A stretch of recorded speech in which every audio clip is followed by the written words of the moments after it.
திரு Peter, இன்றைய நிகழ்வுகளை எப்படி பார்க்குறீங்க? நேற்று முன்தினம் நாடாளுமன்றத்தில் தொடங்கிய சர்ச்சை நேற்றைக்கும் அதுக்கு விரிவான விளக்கத்தை பிரதமர், உள்துறை அமைச்சர் அப்படின்னு எல்லாம் கொடுத்த பிறகு இன்றைக்கு ஒரு மோதலாக மாறக்கூடியதாக இருக்கிறதா? கிரண் ரிஜிஜு உள்ளிட்டவர்கள்லாம் ராகுல் காந்தி மீது கடுமையான விமர்சனங்களை முன்வைத்திருக்கிறார்கள். இந்த சிக்கல் எப்படி போய் கொண்டிருக்கிறதுன்னு பார்க்குறீங்க? இல்லை, கார்த்திகை செல்வன், உங்களுடைய அறிமுக உரையில நீங்க சொன்னதுல ஒரு சின்ன திருத்தம் வேணும்னு நான் நினைக்கிறேன். அதாவது நீங்க ராகுல் காந்தி மேல ஒரு பெண்ணும் 2 காயம் பெற்ற நாடாளுமன்ற உறுப்பினர்களும் புகார் செய்ததாக சொன்னீங்க.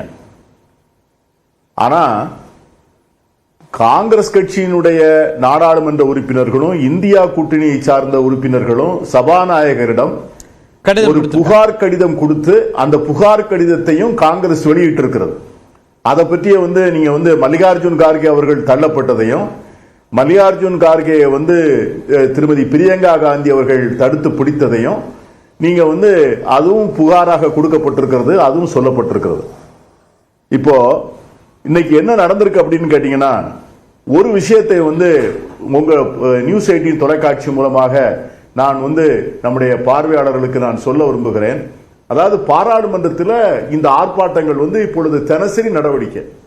அதிலும் குறிப்பாக அதானி மீது என்னைக்கு புகார் வந்ததோ, அமெரிக்காவில் உள்ள அந்த ஸ்டேட் டிபார்ட்மெண்ட் புகார் செய்து நீதிமன்றத்தில் வழக்கு தொடர்ந்ததோ, அதிலிருந்து பாராளுமன்றத்திற்கு உள்ளே நடந்தது.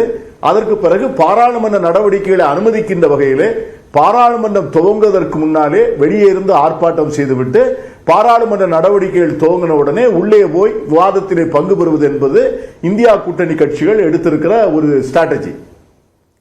இப்போ ஒவ்வொரு நாளும் ஆர்ப்பாட்டம் நடக்கின்ற போது அந்த அந்த மெக்காரா துவார்னு சொல்றாங்க பாருங்க, என்ட்ரன்ஸ், அந்த இடத்துல உட்கார்ந்துதான் இந்த எம்பிக்கள் ஆர்ப்பாட்டம் பண்றாங்க. ஒவ்வொரு நாளும் நடக்கிறது. அது ஒவ்வொரு நாளும் நடக்கின்ற போது இதே இந்தியா கூட்டணி கட்சி உறுப்பினர்கள் அந்த வாசலில் உட்கார்ந்து அந்த ஆர்ப்பாட்டம் நடத்துகின்ற போது உள்ளே போகின்ற மற்ற கட்சி நாடாளுமன்ற உறுப்பினர்களுக்கு இதுவரைக்கும் எந்த சிரமமும் இல்லை. ஏன்னா அவர்களுக்கு வழியை ஒதுக்கி கொடுத்து விடுவார். ஒவ்வொரு நாளும் பாஜகவை சேர்ந்த அத்தனை நூற்றுக்கணக்கான நாடாளுமன்ற உறுப்பினர்கள், இந்த இந்தியா கூட்டணி காங்கிரஸ் கட்சியை சார்ந்த உறுப்பினர்கள் அங்கே உட்கார்ந்து ஆர்ப்பாட்டம் நடத்துகின்ற போது போகின்ற போது எந்த சலசலப்பும் இல்லை. ஆனா இந்த தடவை ஏன் வந்தது அந்த கேள்விதான் ரொம்ப முக்கியமான கேள்வி.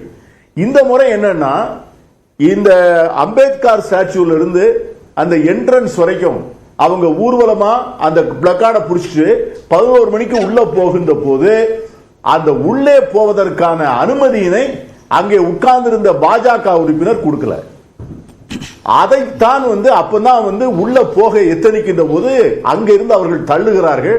அதுதான் தள்ளுமுள்ளு. இவ்வளவுதான் நடந்தது. இந்த தள்ளுமுள்ளுல சில பேர் விழுந்திருக்கலாம், சில பேருக்கு காயம் வந்திருக்கலாம், மல்லிகார்ஜுன் கார்கே கீழே விழுந்திருக்கலாம், அங்குள்ள உறுப்பினர்களுக்கு யாராவது கீழே விழுந்திருக்கலாம், அதெல்லாம். ஆனால் இன்னைக்கு ஏதோ ராகுல் காந்தியை ஒரு வில்லனை போல சித்தரிப்பதற்காக ஊடகங்களும் பாராளுமன்றத்தினுடைய செயலகமும் அங்கே அவர்கள் கையிலே இருக்கின்ற காவல்துறையும் அவர்கள் சார்பாக இருக்கிற ஊடகங்களும் செய்கின்ற முயற்சி தான் நாம் இப்ப பார்க்கணும். எப்படின்னு கேட்டீங்கன்னா, எவ்வளவு கொடுமைனா, ஒரு நாடாளுமன்ற உறுப்பினர் காயம்பட்டதாக சொல்லக்கூடியவர், அவர் பேர் ராஜ்புட் நினைக்கிறேன், அவர் முகேஷ் ராஜ்புத், அவர் ஐசியூல இருக்கிறதாக தகவலை சொல்றாங்க பிரஸ்ல. ஆனா ஐசியூல இருக்கிறவர் என்ன செய்யறாருன்னா, உள்ள உட்கார்ந்து தொலைபேசியில பிரதமர்கிட்ட பேசிக்கிட்டு கொண்டு இருக்கிறார். அதற்கு பிறகு நீங்க இன்னொன்னு முக்கியமான பாத்தீங்கன்னா, கிரீவியஸ் இன்ஜுரின்னு சொல்றாங்க. கிரீவியஸ் இன்ஜுரின்னு சொன்னா there should be a bone fracture. ஆனா எந்த விதமான இந்த சாரங்கின்னு சொல்றாரு பாருங்க, அவர் ரவுடிசம்னு சொல்றாங்க. யார ராகுல் காந்தியை பார்த்து ரவுடிசம் பண்ணாரு அப்படின்னு சொன்னார்.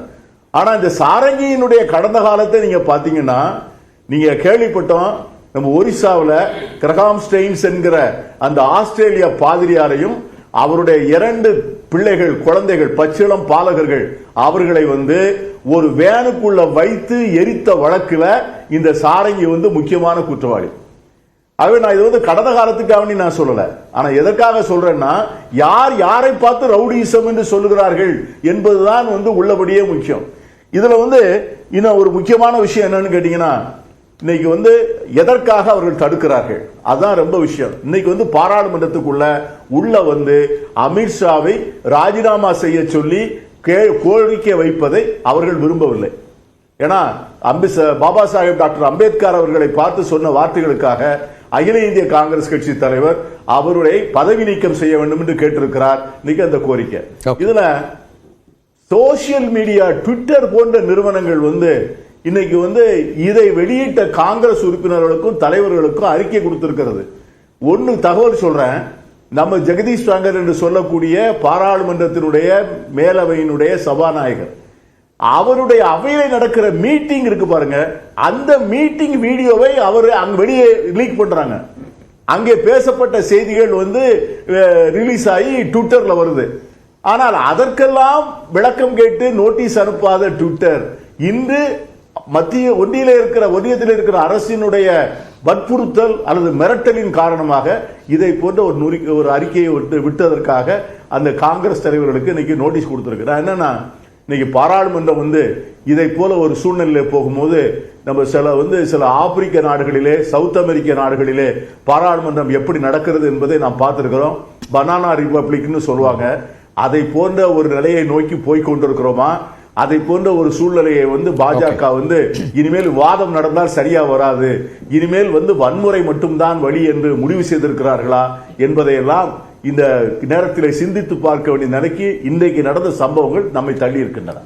முதல் கட்ட கருத்தா எடுத்துக்கிற திரு பீட்டர், திரு எஸ்ஜி சூர்யாவும் இணைந்திருக்கார். அவற்றை கேட்டலாம். சூர்யா, ஒரு ரவுடிசம்ங்கிற அளவுக்கெல்லாம் ஒரு எதிர்க்கட்சி தலைவரை விமர்சிக்கிறாங்க அல்லது திட்டமிட்டு அவர் மீது தாக்குதல் நடத்தப்படுகிறது. ஆனால் அப்படி சொல்லக்கூடியவர்கள் யார் அப்படிங்கிற கேள்வி எல்லாம் முன்வைக்கிறார் திரு பீட்டர். கேள்வி யாருன்றதை விட அவர் சொன்னார், ராகுல் காந்தி அவர்கள் பாராளுமன்றத்தில் உள்ளே போகிறதுக்கு பாஜக எம்பிக்கள் தடுத்தார்கள். அதுங்க தான் பிரச்சனை யாருன்னு.